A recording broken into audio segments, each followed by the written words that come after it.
tilbage til min kanal. Til jer, der er nye her, så kan jeg sige, at jeg hedder Camilla. Og her på kanalen, der lægger jeg videoer op af forskellige ting og sager fra min hverdag. Ja, og jeg har ikke lagt mig fast på noget sådan bestemt tema, så det er som der står i introen. Man må bare se, hvad Camilla har fundet på nu. Og hvad har jeg så fundet på nu? Jo, jeg gik lidt rundt.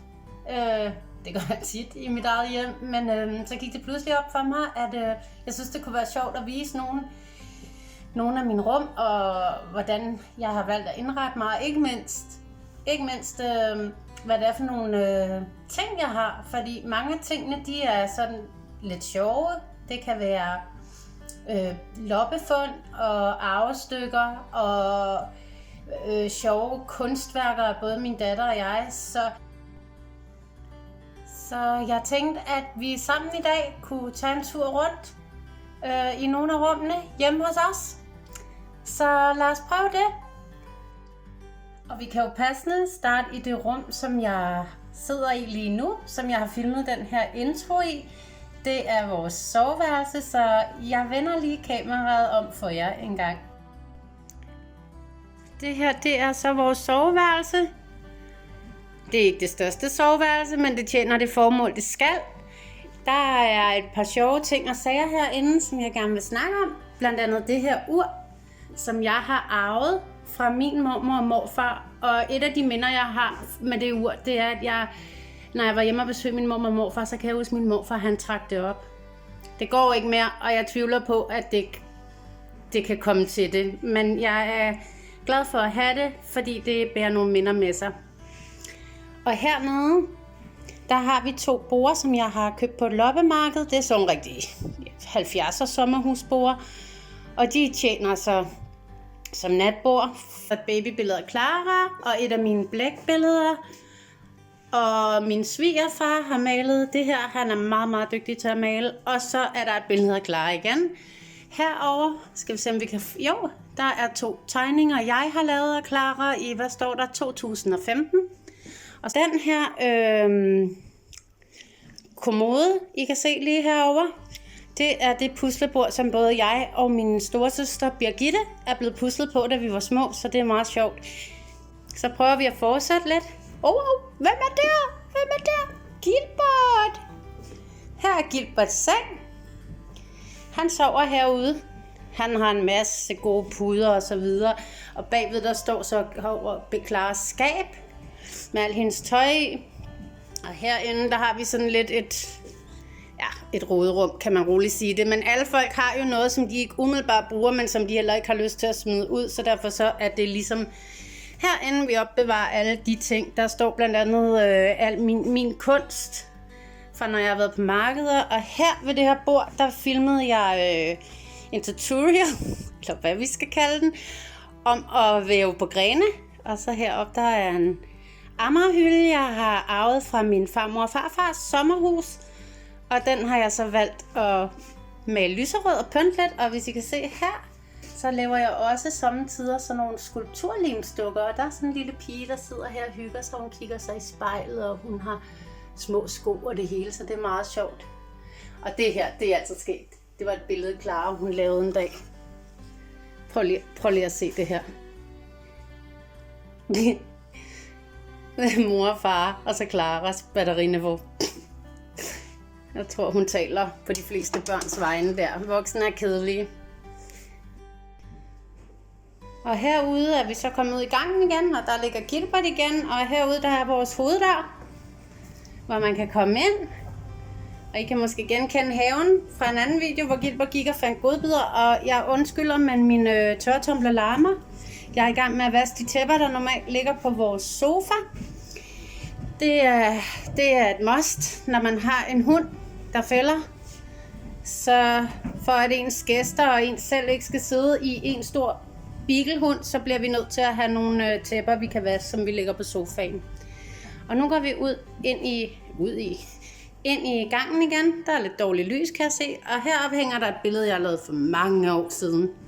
En kat og en mus. Og her er noget, I kender fra introen. grenbuketten og ophænget. Og på den anden side her, der har vi et billede, Clara, af en superhelt, som Clara lavede, da hun var ikke særlig gammel. Jeg tror 4 år, og jeg elsker det. Og ved siden af, der har vi det, vi kalder vores familiebillede. Det har vi alle sammen malet på. Så det er et stort virvar, vil være synd at sige, men en stor blanding af alles bud på et billede. Og hernede har vi en kasse, som jeg er rigtig glad for, som jeg så ude i min fars og mors skur, og så sagde jeg, hey, må jeg ikke godt få den? Og mine forældre sagde, jo, den tager du bare. Og her er Gilberts plads med vand og mad. Det ser lidt gross ud, men altså, det kommer hurtigt til at se sådan ud. Og her er et skilt, Clara har lavet, hvor der står Gilbert på. Hun har syet det i skolen, jeg tror i 1. eller 2. klasse. Så går vi videre ud i køkkenet, som det faktisk er, men det er også en spisestue samtidig. Og jeg elsker det her køkken. Det er dejligt lyst og åbent. Og man kan komme ud til vores lille terrasse derude. Lampeskærmen har jeg selv spraymalet. Jeg ved ikke, om man kan bedre fange det herfra. Jo. Og billedet har Brians, min mands farfar, malet. Og det er rigtig flot. Jeg er helt vild med farverne, og egentlig også bare motivet. Natur, det er dejligt, ikke? Og så har vi her væggen, som I ser i introen. Og her er også nogle forskellige sjove ting. Kufferten købte min far på et overskudslager fra hæren i 70'erne, og brugte den i mange år som tagbagagebærer til sin bil.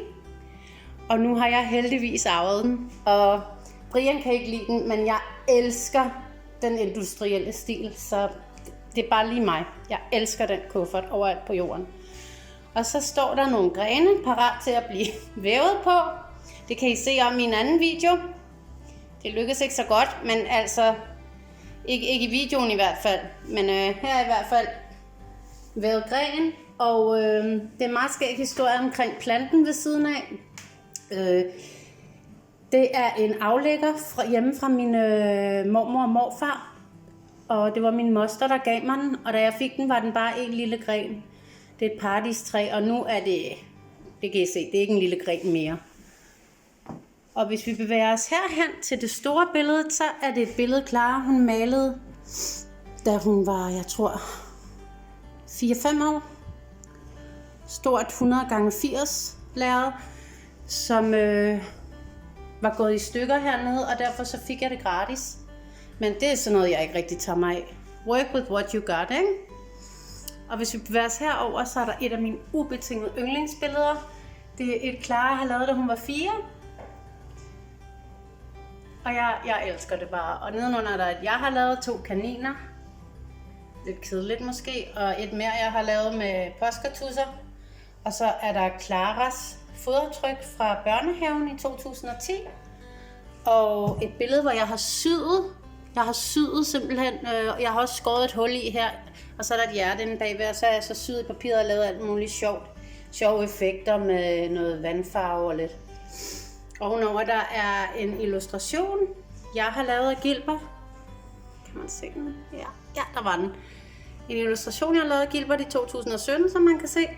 Og heroppe er der et af Claras værker. Jeg elsker den. Der var en lang periode, jeg tegnede som piger. Og Clara, hun ville også prøve. Og som sædvanligt, så synes jeg jo bare, at Claras version er bedre. Ja. Det var sådan et hjørne, og så har vi et stort grønt vitrineskab, som jeg er super glad for. Jeg kan love jer, det var tungt at bære ind. Det gjorde jeg og Brian, min mand. Det var godt, jeg havde et fysisk krævende arbejde, fordi ellers så havde vi nok aldrig fået det ind. Ja. Og meget vigtigt, kaffemaskinen. Jeg er stor kaffedrikker. Og så er der nogle billeder, som Clara har lavet i forskellige perioder her. Det her, det er mig, der har skrevet det, men det var det, hun sagde. Hun har været omkring også 4 år, da hun lavede det. Hun sagde, at det var det, der skulle stå. Og en pige, der taler om kærlighed, og en scene fra et cirkus. Og så har vi så også nogle køer, Clara har lavet heroppe. Og en rigtig god kollega, hun har hæklet den der kaktus til mig. Er den ikke bare flot?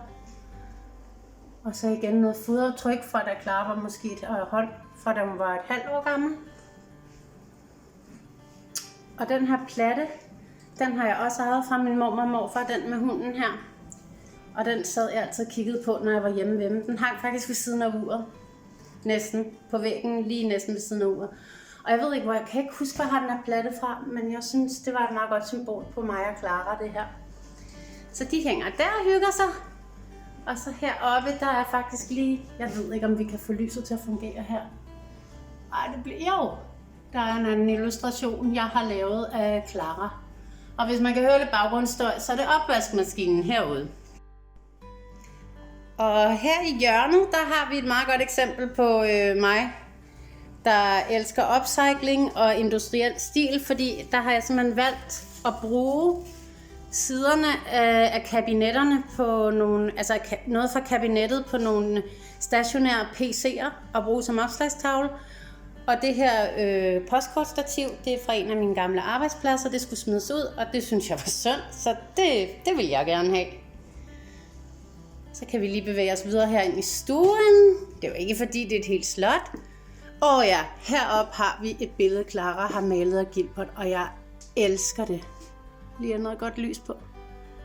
Det er så fint, at nu gør lyset det ikke lige farverne retfærdighed, men det er simpelthen så flot. Og derude der er vores terrasse. Det var der, hvor man kunne komme ud fra køkkenet. Så har vi så her. Der sidder jeg faktisk og redigerer mine videoer. Og jeg er med på, at det er en lidt alternativ musemåtte, men den fungerer, og det er genbrug og godt for miljøet, så derfor så bliver den, hvor den er. Og der står noget af min kunst, og der står vores tusser, og ja, tegnegrej, fineliner og alt muligt, og så nogle af Claras skolesager. Og en gammel arkitektlampe, som har været i mit barndomshjem. Jeg elsker arkitektlamper. Og hvis vi drejer lidt, så kommer der en plakat og en lampe.